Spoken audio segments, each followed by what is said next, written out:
30 feet. That is how much riverbank Noriseld was losing every single year to the Creel River. 30 feet of farmable edge ground washing away season after season, while the county's solution, the one her neighbors applied and her extension agent recommended, and the Regional Soil Conservation Office had been funding repair grants for as long as anyone could remember, was to buy more fence, stake it a little further back from the new edge, and start the process over again the following spring. 4 years after she stopped buying fence and started planting willows instead, the county treated her decision as a joke with an obvious punchline, and the man who ran the regional Creel River Soil Conservation District and administered the bank stabilization grant program that paid for most of those fences called her approach at a public meeting in her second year the most expensive way he'd ever seen someone accelerate a problem they were trying to solve. By the end of the 4th year, the only riverbank in the Creel River corridor that had not lost ground to the 3-year erosion cycle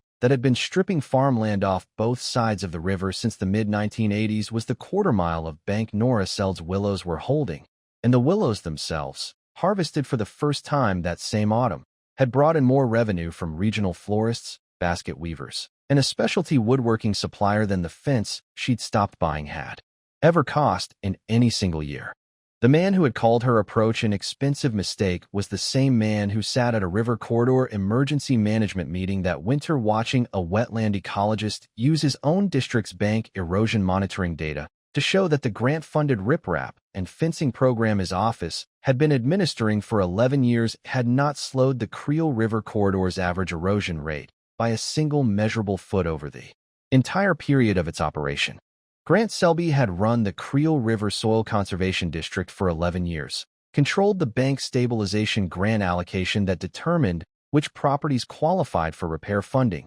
sat on the county's River Corridor Management Advisory Panel, and had spent most of 4 years treating Noriseld's Willow project as something between an eccentricity and an object lesson in what happens when a small farmer substitutes a personal theory for established practice. He had never, in any of those 4 years, run the numbers on what 30 feet of loss per year at the going rate for riverbank farmland actually cost Nora against what the district's standard fencing and riprap program had delivered in measurable bank retention for the operations that used it, because running those numbers would have required him to look at the district's own monitoring records in a specific way he had never been asked to look at them. None of that had happened yet on the cold March morning, when Noriseld walked the eroding edge of her Creel riverbank for the last time with a roll of orange survey tape and started marking, not where the new fence would go, but where the first row of willows would. To understand how 4 years of riverside willow planting produced the only stable bank in a river corridor that had been losing ground consistently for a decade,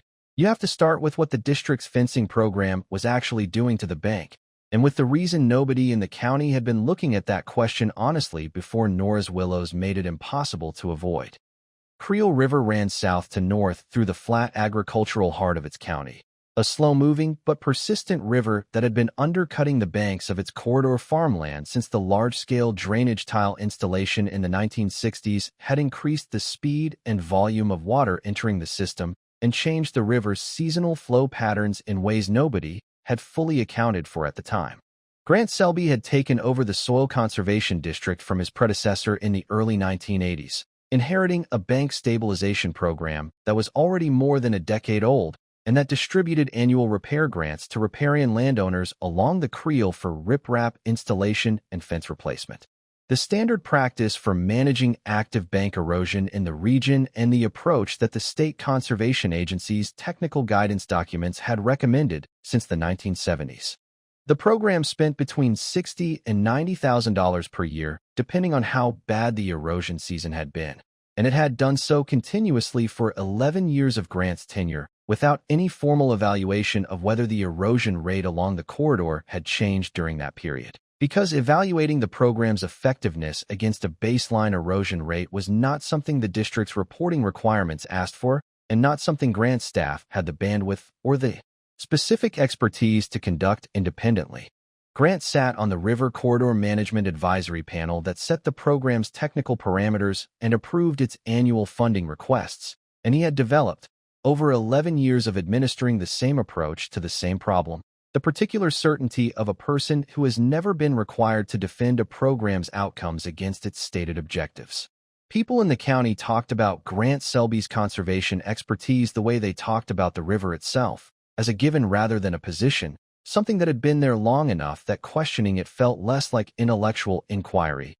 and more like bad manners. Nora Seld had farmed her 140 acres on the Creel River's eastern bank for 9 years, inheriting the property from her uncle's estate, with 200 feet of riverbank already in active erosion and a history of taking whatever portion of the district's annual grant allocation she could qualify for to buy fence and riprap, and watching it get undermined within 2 to 3 seasons. The same cycle she'd watched her uncle run for the entire period she'd known him. The 30 feet per year was not an estimate. It was a measurement she had made herself, every spring, with a tape measure from a fixed point on her barn's foundation, and the number had never varied by more than 3 feet in any direction across 9 years of recording it. She had presented this measurement to the district office twice, once in a written note and once in person, asking whether the bank stabilization program's outcomes included any tracking of how much bank the grant-funded fencing was actually retaining over time. Both times she had been told the program was designed to repair damage rather than to prevent it,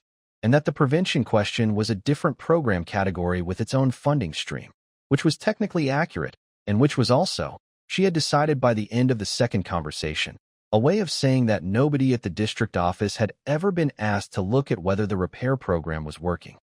Pete Hannigan had farmed the ground directly north of Nora's along the same river corridor for 14 years, a steady, conventional operation that had been in the bank stabilization grant program since before Nora had owned her property, and he was the first person to come over after word got around that Nora had planted willows on her eroding bank rather than putting in new fence that spring. He came with the particular directness of a neighbor who has decided that the question is worth asking even if the answer is going to be awkward. "You know what willows do to a riverbank," he said, standing at the edge of the new planting with his hands in his pockets. "They spread. Their roots go into the water. In 5 years you're going to have a willow thicket down there that's going to make that bank harder to manage, not easier, and you've still lost the 30 feet that went under last winter." Nora told him she understood the concern and had spent the previous winter reading everything she could find about riparian willow systems before she'd made the decision, and that what she'd found suggested his description of what willows did to a riverbank was accurate for unmanaged volunteer willow but not for managed pollard willow planted specifically for bank stabilization, which was a different mechanism entirely. Pete asked what pollard meant. She explained, regular cutting of the above-ground growth that forced the root system to expand and deepen laterally rather than growing upward, producing a dense, interconnected root mat below the bank's surface that held the soil against undercutting from the river better than riprap did on an active eroding curve because the roots moved with the river's pressure rather than resisting it rigidly until they failed. Pete listened to all of this and said that it sounded like something that might work in a research paper and might not work on an actual riverbank in Creel County, which was more or less the same thing he said to Grant Selby when he mentioned the conversation at the next district meeting, and which Grant repeated, in slightly sharper form, at the public corridor management meeting 2 months later, where he described Nora's approach as the kind of experiment that sounded plausible in theory and tended to accelerate the very problem it was trying to solve. Dr. Ruth Abner ran the Riparian Systems Research Program at the State University's Agricultural and Environmental Science School, and she came to Nora's riverbank in the second year of the willow planting. Not at Nora's invitation, but because a graduate student working on a bank erosion mapping project had flagged the planting as an anomaly in the corridor's standard management pattern, and Ruth had decided to see it in person rather than route it to a student report. She spent a morning walking the bank at low water, examining the root development in the sections that had been planted the previous spring, taking soil samples from the bank face at 3 points, and measuring the bank edge against the stakes Nora had been using for her annual erosion recordings. She spent most of the afternoon back at her truck, looking at the numbers from her soil probe and comparing them to the corridor's erosion monitoring data she'd pulled from the district's own public records before driving out. When she finally came to find Nora, she sat on the tailgate and asked, before anything else, how Nora had known to use pollard cutting rather than allowing the willows to grow to full height. Nora said she'd read about it in a British river management manual from the 1950s that she'd found through an interlibrary loan, which produced a silence from Ruth that was the particular silence of someone deciding whether to say what they're actually thinking. The district's monitoring data shows your bank has not moved since the first growing season of your planting, Ruth said. The sections on either side of your property, which are in the standard fencing and riprap program, have continued at the historical average loss rate of approximately 28 to 32 feet per year. You are currently the only property in the monitored Creel River corridor that is not losing ground, and the district's own data proves it. The question nobody at the district appears to have asked is why she told Nora that the willow root mat she was developing would, if maintained on the current cutting schedule, be producing measurable bank accretion rather than merely stabilization within 2 to 3 more growing seasons, which meant the bank would actually be gaining ground rather than holding even. Nora asked her whether the willows themselves were worth anything once they were harvested on the cutting cycle. Ruth told her that pollard willow rods were a premium material for basket weaving, floral supply, and specialty woodworking. That demand consistently exceeded supply in the regional market, and that a quarter-mile of managed willow bank on a 2-year cutting cycle would produce a harvestable volume that, at current regional prices, would bring in more than the annual fence repair cost Nora had been absorbing before the planting. Nora sat with that for a moment. "So the thing that's holding my bank," she said, "is also paying me to hold it." Ruth told her that was exactly right, and asked if she could bring a graduate student cohort out in the spring. Nora did not share Ruth Abner's visit or her assessment with the district office or with Grant Selby, continuing through the 3rd year to manage the willow planting on the same cutting schedule without any announcement or public claim about what the root system was doing to her bank retention. She had begun corresponding quietly with 2 regional florists and a basket weaving cooperative in the city 2 hours south, establishing a standing order for the first full harvest that would come at the end of the 4th year's growing season. A commercial relationship she had developed through Ruth's introduction and that she mentioned to no one in the county, partly because it was not yet producing anything to mention and partly because the county's opinion of the project had settled into a stable equilibrium of mild mockery that she had found, across 2.5 years, considerably easier to live with than the alternative, which was defending a theory she didn't yet have 4 years of results to prove. Grant Selby had noticed Ruth Abner's visits through the 3rd year, the university vehicle parked at Nora's gate on several occasions when he happened to drive past on district business, and he had made 2 calls to his counterpart at the state university's extension office asking whether there was an active research project on the Creel corridor he should know about, receiving responses vague enough that he was not sure whether the answer was yes or no, and frustrated enough by the uncertainty that he mentioned to the advisory panel chair that he thought the district ought to be notified when university research touched on active conservation program areas in its jurisdiction, a reasonable administrative position that was also read from a particular angle. The position of a man who had realized something was being measured on a property in his district without his knowledge and was not entirely comfortable with what that measurement might be finding.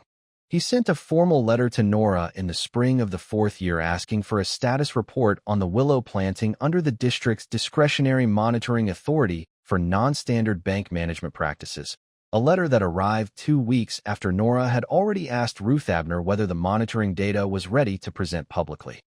The Creel River Corridor Emergency Management meeting convened in December of that year after a sustained late fall erosion event had taken the worst season of bank loss in the corridor's recorded history off every property in the monitored zone except one, producing emergency repair requests that overwhelmed the district's annual grant allocation by more than 40% and prompting a special session of the advisory panel that Grant Selby had not expected to chair under these circumstances. When he'd planned the fall program calendar, Ruth Abner was there at Nora's invitation, which Grant had not been informed of in advance, and she brought 4 years of quarterly bank position measurements from Nora's property alongside the district's own 11 years of corridor-wide erosion monitoring data, a comparison that she presented in the patient, methodical manner she brought to academic presentations, beginning with the corridor average and ending with the single property whose bank position had not only stopped losing ground, but had, in the most recent measurement, gained 4 feet from the river rather than ceding it. She overlaid the district's own riprap and fencing grant expenditure data on the erosion rate graph, showing 11 years of consistent spending against a corridor erosion rate that had not declined at any statistically measurable level during the program's operation. And then she showed what a quarter-mile of managed riparian willow had done to a single property's bank position over 4 growing seasons for 0 grant expenditure and a net positive revenue from the annual harvest. Grant asked whether the university was suggesting the district's standard program was ineffective. Ruth told him the district's own data answered that question without any suggestion from the university, and laid his office's 11-year monitoring summary on the table beside her 4-year bank position record so that everyone in the room could read both at the same time. Nora, seated 3 chairs away from Grant on the same side of the table, said nothing during the presentation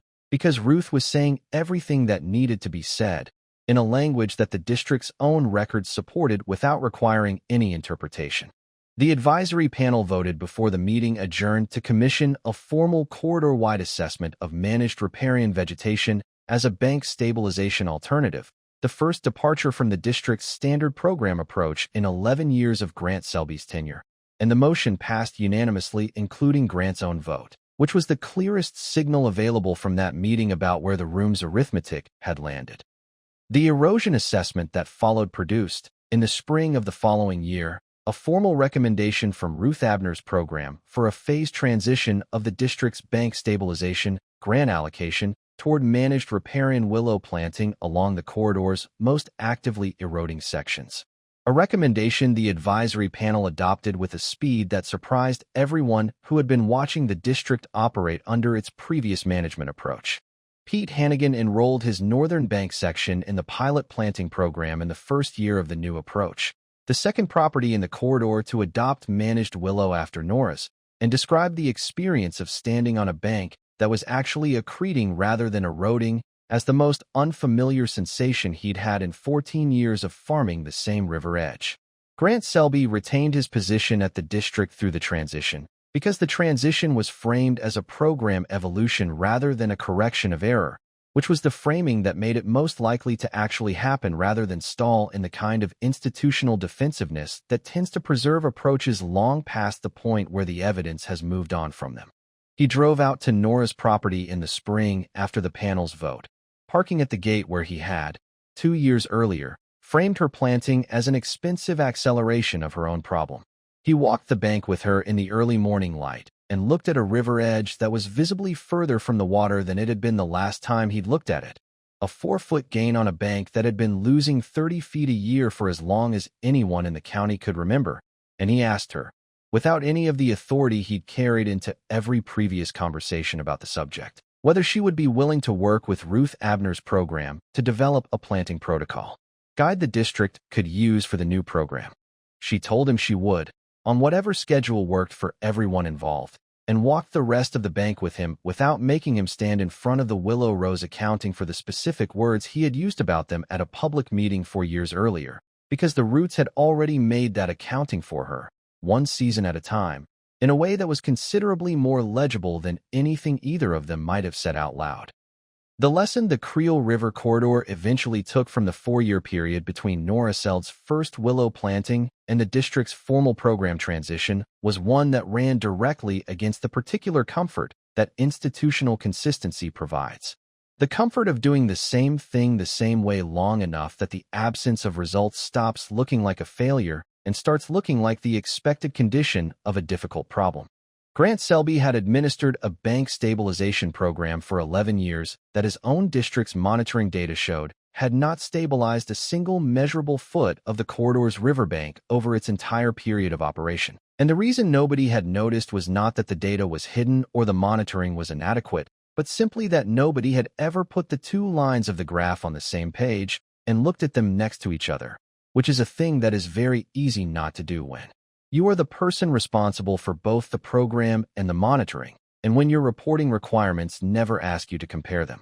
Nora Seld had looked at 30 feet of loss per year on a tape measure for 9 consecutive springs and decided that the definition of the problem was not the river, but the response to the river, and that a different response, drawn from a 50-year-old manual in an interlibrary loan, might produce a different outcome than 11 years of the same approach had managed to deliver. The bank she walked in the spring after the district vote was not a surprise to her. It was an outcome she had projected, roughly and without certainty, on the same yellow notepad where she'd been recording her annual tape measure readings, and the number it had produced was close enough to what she'd projected that the only real surprise was how long it had taken the people responsible for the river to look at their own data and ask the question that the data had been waiting, all along, to answer.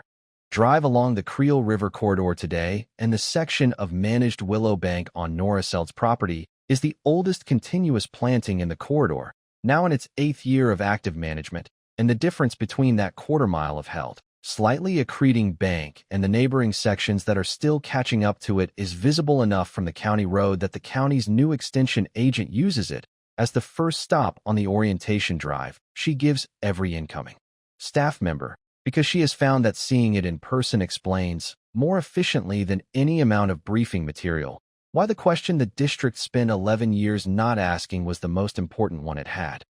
If this story landed for you, hit like before you go, because it genuinely helps more people find it. Share it with someone who has ever been told that the approach everyone uses must be working because everyone uses it. Subscribe if you want more stories like this one every week. And down in the comments, tell us about a time you found a better answer in an old book that everyone else had stopped reading. We read every single one.